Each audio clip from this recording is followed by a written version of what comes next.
ఎంత సమయం నీకు రేట్ ఎంత మేళం కొట్టేదానికి? 2000 బిందితోనే కొడతావా? ఎవరు పిల్లలా నిన్న ఇప్పుడు 5 మంది ఉన్నారు వెనకాల.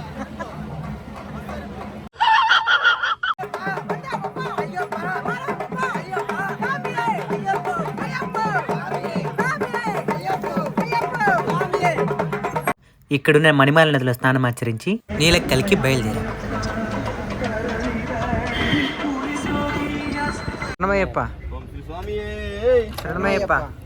నీలక్కల్లో కార్ని పార్క్ చేసి ఇరుముడులు తీసుకొని పంబకే బయలుదేరాం. ఇదంతా కార్ పార్కింగ్ ఏరియా.